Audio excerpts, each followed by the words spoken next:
but a toy, for the rain it raineth every day, with a high ho, the wind and the rain, and the rain it raineth every day. Hello, everybody. Welcome back to the Wheel of Shakespeare Challenge. I am here with Bill, Maggie, and John to do impromptu Shakespeare performances for you guys, chosen randomly by the wheel. So I'm sure you're all familiar with how it works. I have a little smaller group than we're used to, but still look forward to some awesome fun readings with the four of us that are able to be here. And we're going to go through the randomly chosen order in advance that we chose was going to be Maggie, then John, then myself, then Bill. So let me bring the wheel up, and we're going to see what Maggie is going to perform for us first.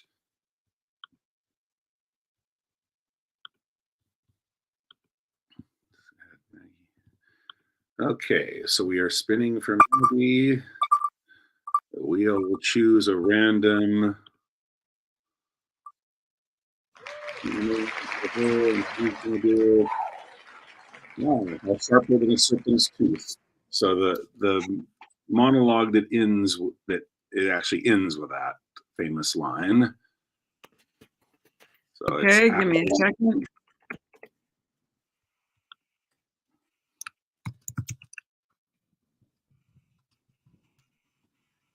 Oh, shoot. I thought I might be able to get it just with a line because I didn't have my MIT open. So I may have to ask for a repeat of. I'm okay to help you with the first line. Or you can just, if I know the act and scene again. Act 1, Scene 4.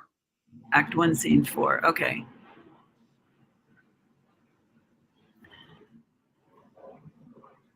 Oh, that early on, huh? Yeah. Oh, well, that's right. I remember why. And I'm scrolling.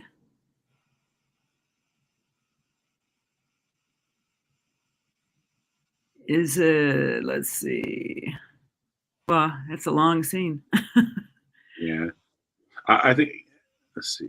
Detested. I believe it starts with detested. Oh, I see it. Okay, it's pretty short. All right, that's fine. Right. So whenever you're ready, go ahead. Okay. It may be so, my lord. Here, nature, here. Dear goddess, here. Suspend thy purpose if thou didst intend to make this creature fruitful. Into her womb convey sterility. Dry up in her the organs of increase, and from her derogate body never spring a babe to honor her. If she must teem, create her child of spleen, that it may live and be a thwart disnatured torment to her. Let it stamp wrinkles in her brow of youth, with cadent tears fret channels in her cheeks, turn all her mother's pains and benefits to laughter and contempt, that she may feel how sharper than a serpent's tooth it is to have a thankless child. Away, away!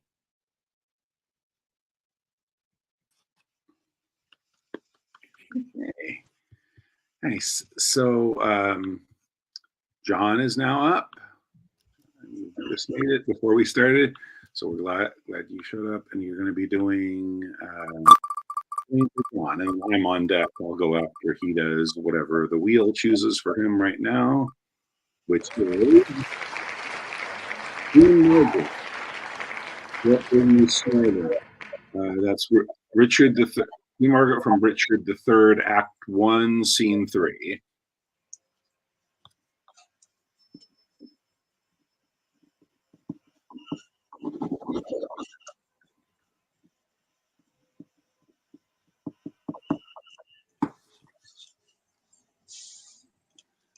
And I believe it begins with that line, "What were you snarling?" Okay, I'm close.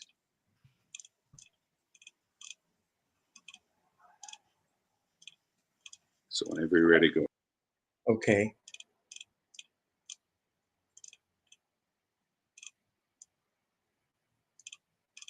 Okay.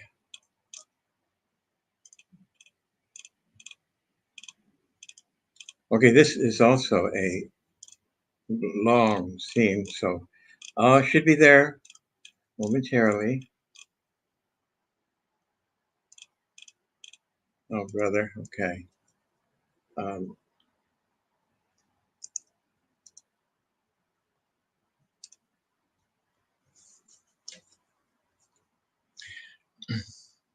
what were you snarling all before I came, ready to catch each other by the throat and turn you all your hatred on me?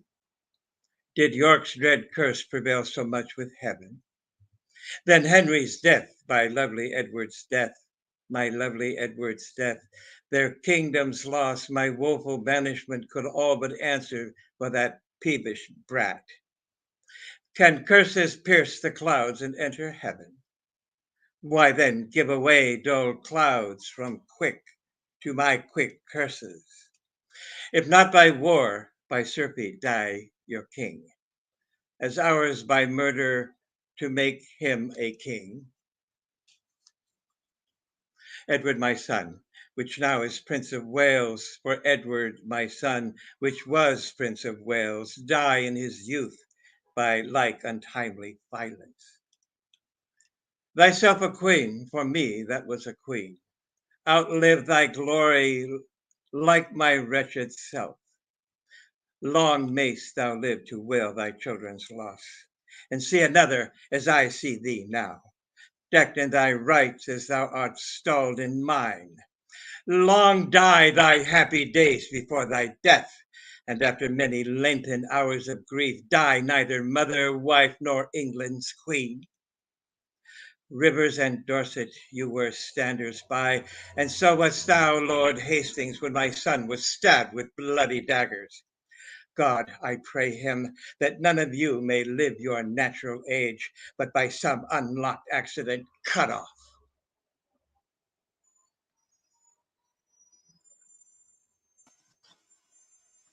Okay, thank you, John.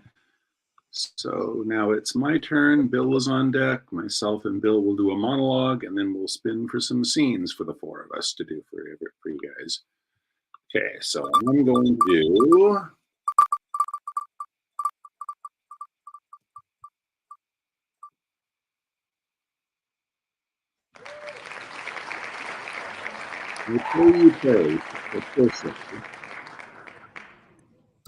This is, I think, right before Bassanio is making his choice. Let's see, actually, scene 2.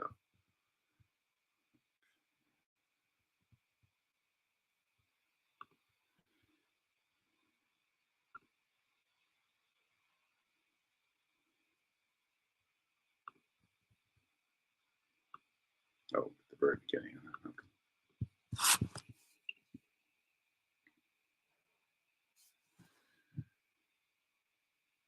I pray you, tarry.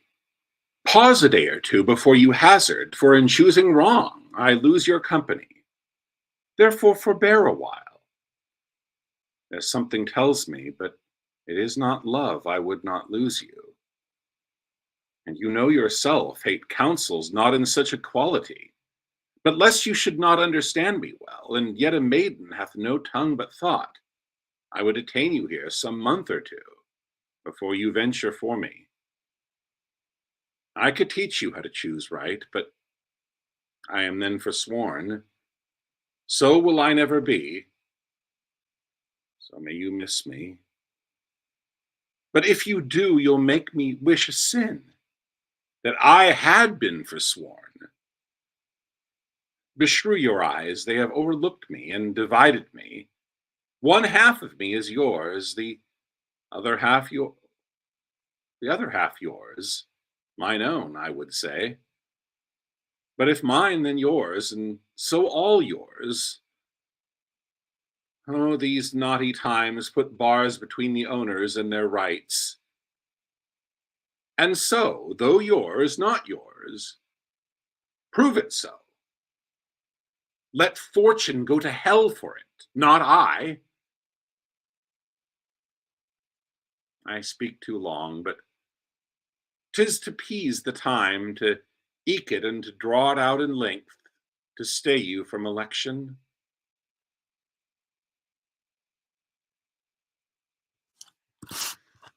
Okay, that was an interesting change for me. All right, so the final monologue before we spin for scenes will be done by Bill, and he is going to do.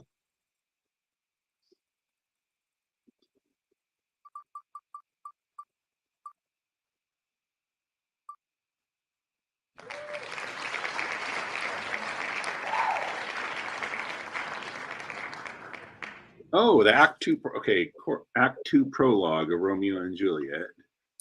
Okay.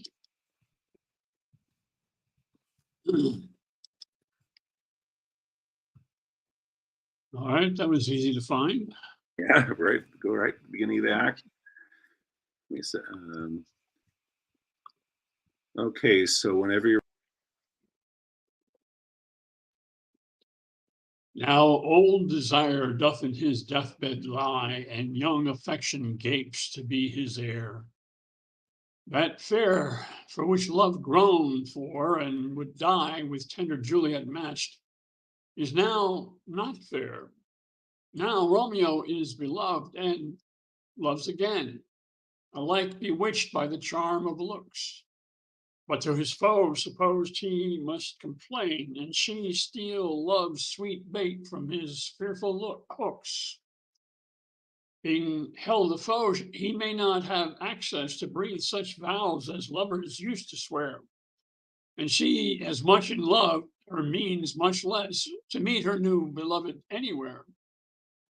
But passion lends them power, time, means, to meet tempering extremities with extreme sweet. End. Okay. So let's see what we can do in the way of scenes.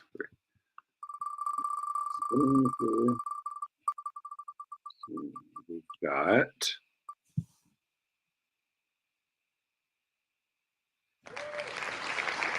Edgar and Gloucester, that's Lear, for scene 6. I believe this is the leading him to the edge of the cliff scene.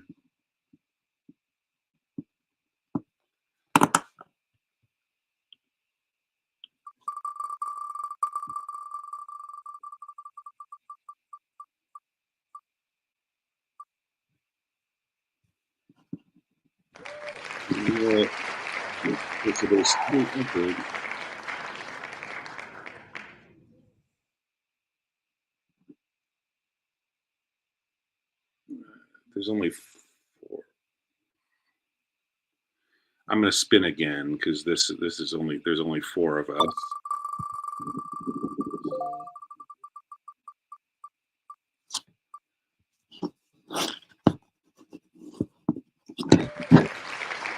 The Comedy of Errors,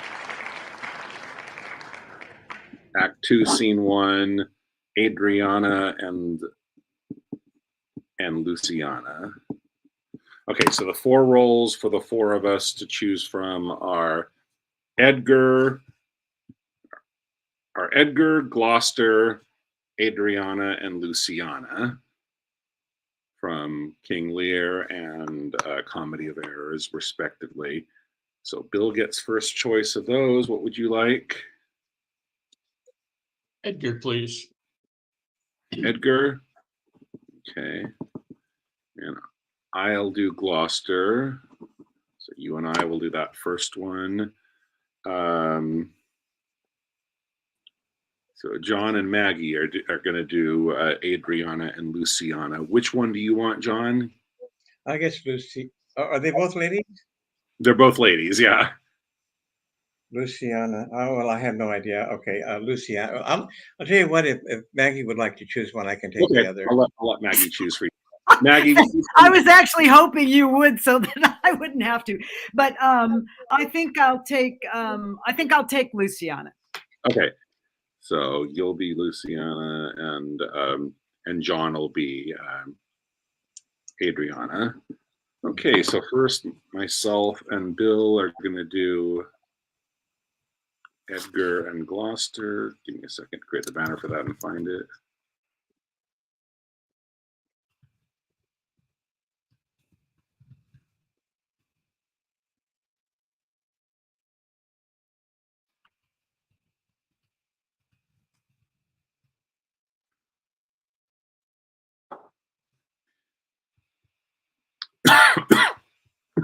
Excuse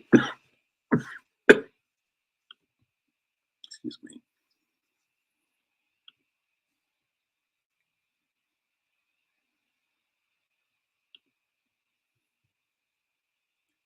Okay. Are you ready to go, Bill? Yes, sir. Okay.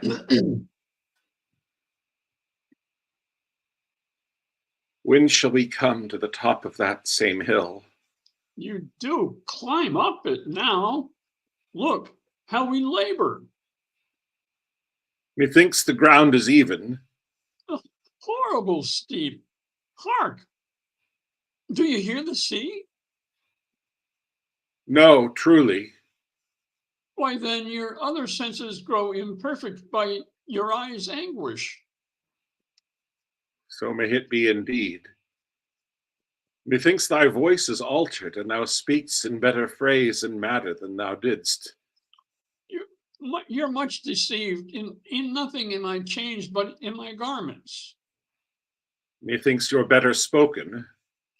Come on, sir. Here's the place. Stand still. How fearful and dizzy 'tis to cast one's eyes so low. The crows and choughs that wing the midway air show scarce so gross as beetles.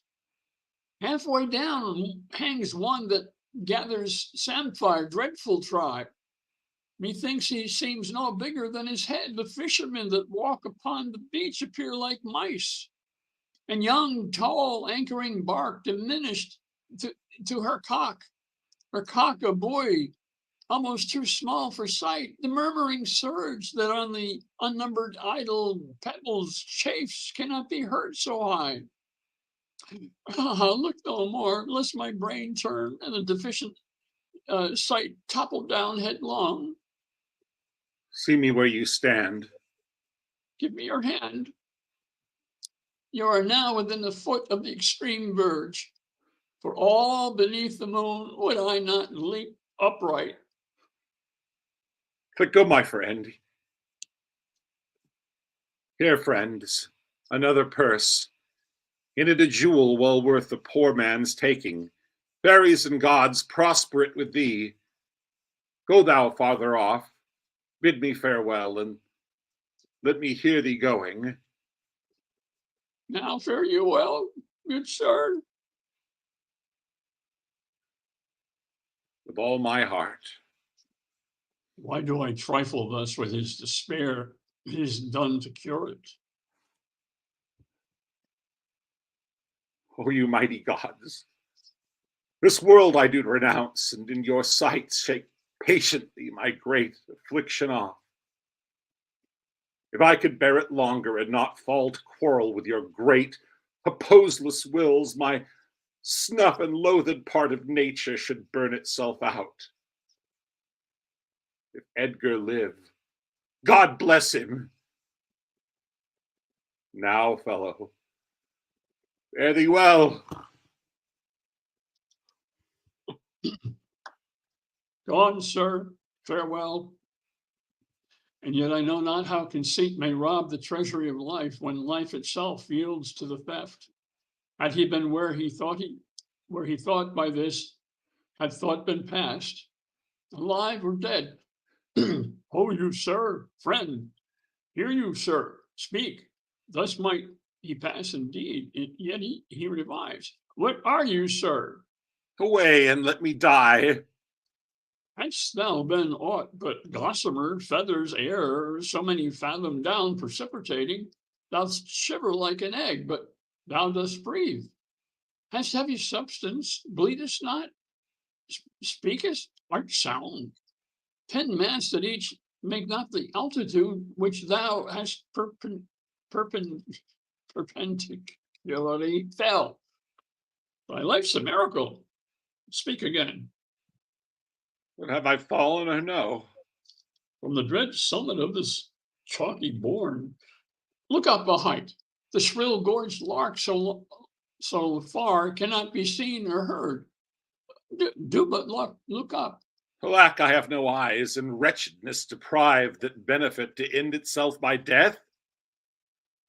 'Twas yet some comfort when misery could beguile the tyrant's rage and frustrate his proud will. Give me your arm. Up. So, how is? Feel your legs? You stand. Too well. Too well. This is above all strangeness. Upon the crown of the cliff, what thing was that which parted from you? Poor unfortunate beggar. As I stood below here, methought his eyes were two full moons. He had 1,000 noses, horns whelked and waved like the in rigid sea. It was some fiend, therefore. Thou art happy, Father. Think that the clearest gods who make them honors of men's impossibilities have preserved thee. I do remember now. Henceforth I'll bear affliction till it do cry out itself, enough, enough, and die. That thing you speak of, I took it for a man. Often 'twould say, the fiend, he led me to that place. Bear free and patient thoughts. But who comes here?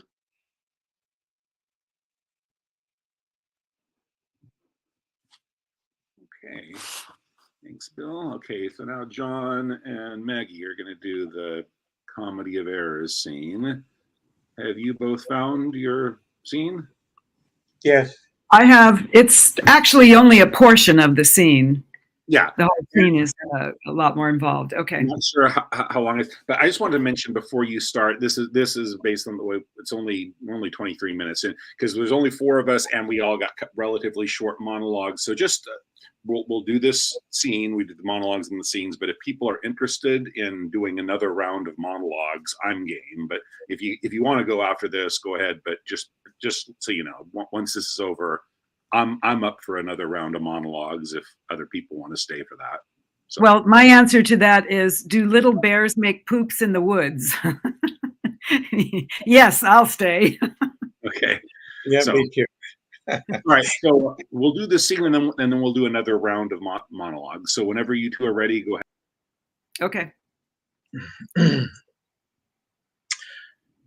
Neither my husband nor the slave returned that in such haste I sent to seek his master. Sure, Luciana, it is 2 o'clock. Oh, perhaps some merchant hath invited him, and from the mart he's somewhere gone to dinner. Good sister, let us dine and never fret. A man is master of his liberty. Time is their master, and when they see time, they'll go or come. If so, be patient, sister. Why should their liberty then ours be more? Because their business still lies out of door.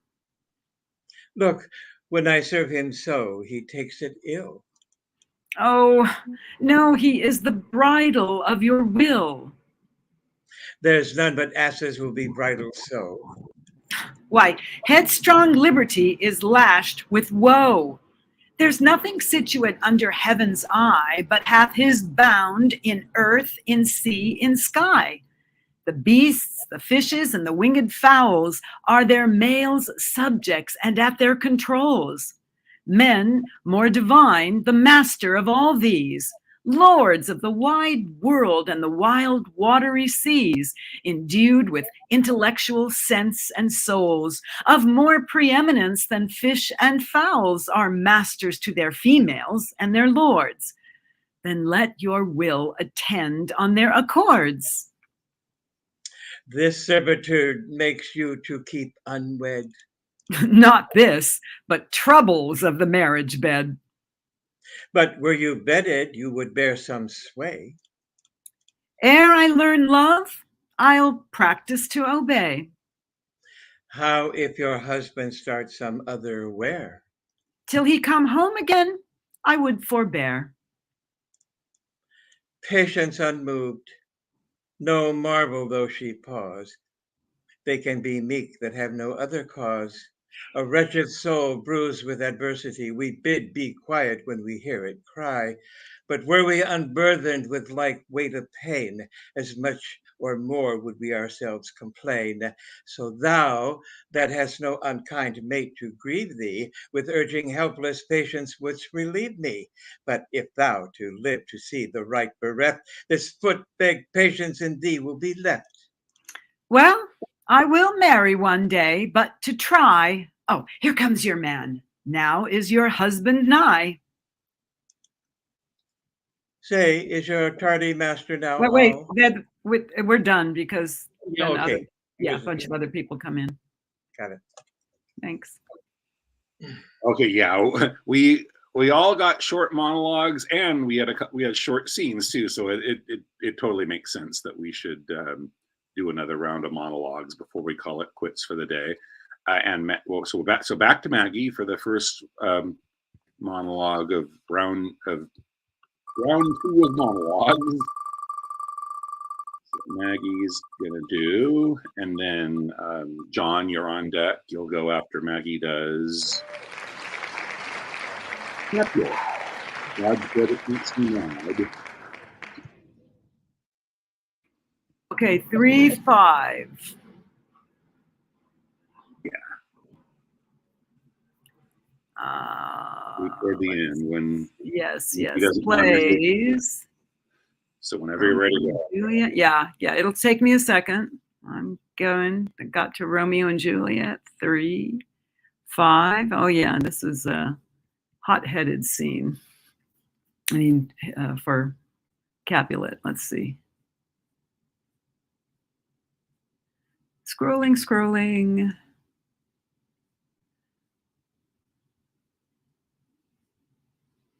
Okay. This one's actually pretty short too, but that's fine. God's bread, it makes me mad. Day, night, hour, tide, time, work, play, alone, in company, still my care hath been to have her matched. And having now provided a gentleman of noble parentage, of fair demesne, youthful and nobly trained, stuffed, as they say, with honorable parts, proportioned as one's thought would wish a man, and then to have a wretched, puling fool, a whining mammet in her fortune's tender to answer, I'll not wed, I cannot love, I am too young, I pray you pardon me. But as you will not wed, I'll pardon you. Graze where you will, you shall not house with me. Look to it, think on't, I do not use to jest. Thursday is near. Lay hand on heart, advise, and you be mine, I'll give you to my friend, and you be not, hang, beg, starve, die in the streets, for by my soul I'll ne'er acknowledge thee, nor what is mine shall never do thee good. Trust to it, bethink you, I'll not be forsworn.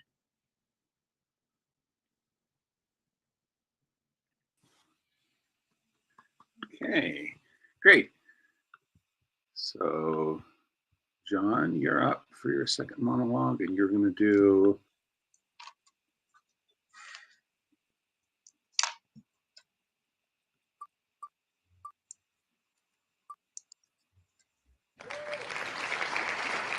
Wow, oh, man, stop. And this is one I think the nurses and doctors, they make some comments. You can kind of skip it, make it a lot. You can kind of go on and just ignore, because it's perfect. There's a sleepwalking scene. You would be oblivious to their even being there, so you can kind of just could be continuous and just skip the lines of the other people. So it's it's a Lady Macbeth sleepwalking scene, I believe, Act 5. Yeah, Act 5, Scene 1. Act 5, Scene 1. Okay.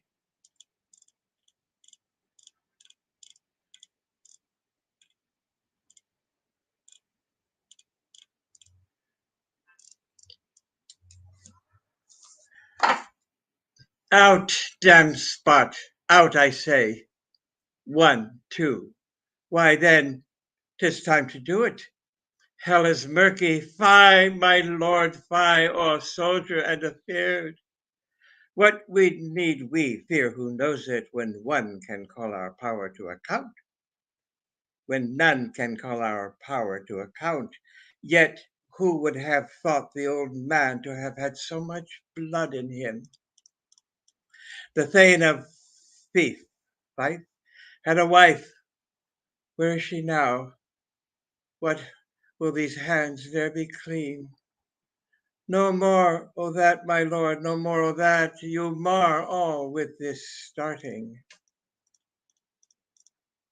Here's the smell of the blood still. All the perfumes of Arabia will not sweeten this little hand. Oh, oh, oh. Wash your hands, put on your nightgown, look not so pale.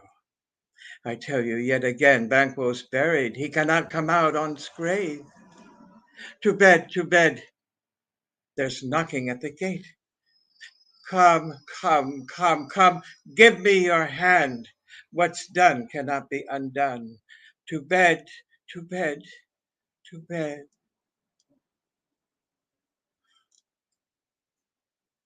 I think that's the end, right? Yes, very nice.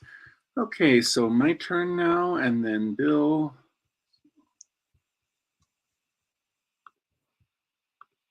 So Bill's on deck, but first I'm going to do.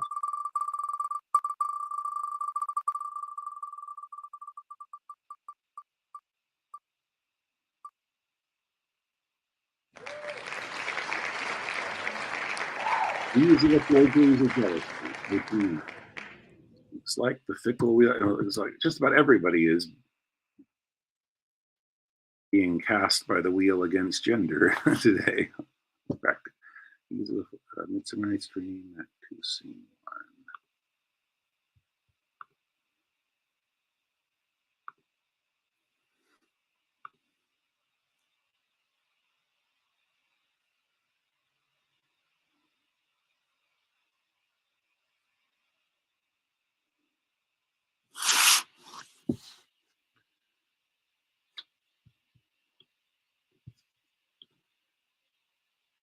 These are the forgeries of jealousy, and never since the middle summer spring met we on hill and dale, forest or mead, by paved fountain or by rushy brook, or in the beached margent of the sea, to dance our ringlets to the whistling wind, but with thy brawls thou hast disturbed our sport.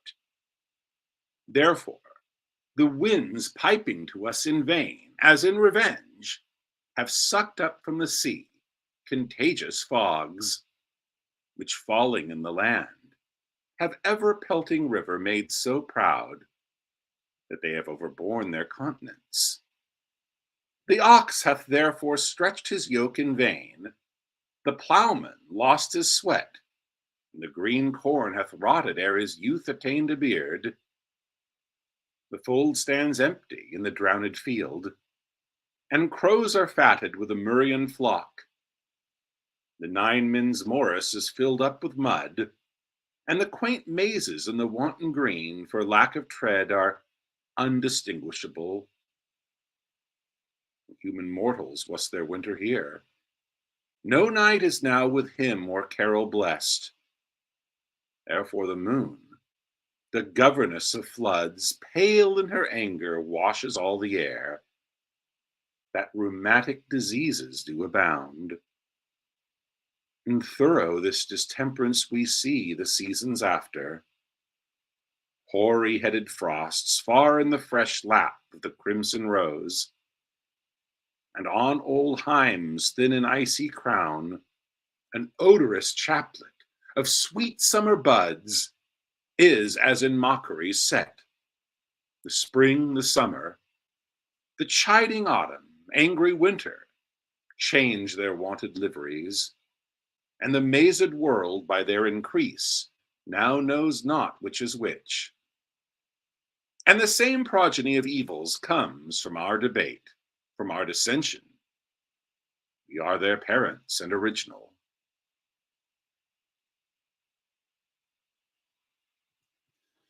Okay, that's interesting. So Bill will do our final monologue. before we call it a day, he's going to do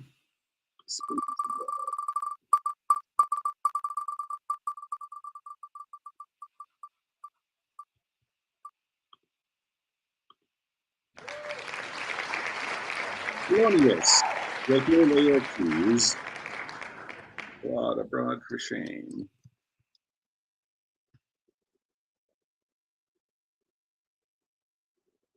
The one with the famous line, well, a couple, either a bar or a lender, the thine own self be true monologue, but it begins with yet here Laertes. Got it. Yet here, Laertes? Aboard, for shame. The wind sits in the shoulder of your sail, and you are stayed for. Bear my blessing with thee.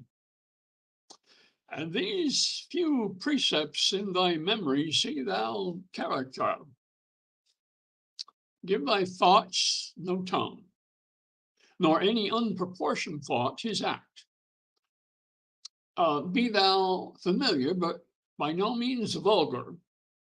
Those friends thou hast, and their adoption tried, grapple them to thy soul with hoops of steel, but do not dull thy palm with entertainment of each new hatched, unfledged comrade. Beware the entrance of a quarrel, but being in, bear it, that the opposed may beware of thee. Give every man thy ear, but few thy voice. Take each man's censure, but reserve thy judgment. Costly thy habit as thy purse can buy, but not expressed in fancy. Rich, not gaudy, for the apparel oft proclaims the man. And they in France of the best rank and station are of the most select and generous chief in that. Neither a borrower nor a lender be, for loan oft loses both itself and friend, and borrowing dulls the edge of husbandry. This above all, to thine own self be true, and it must follow as the night to day. Thou canst not then be false to any man. Farewell. My blessing season this in thee.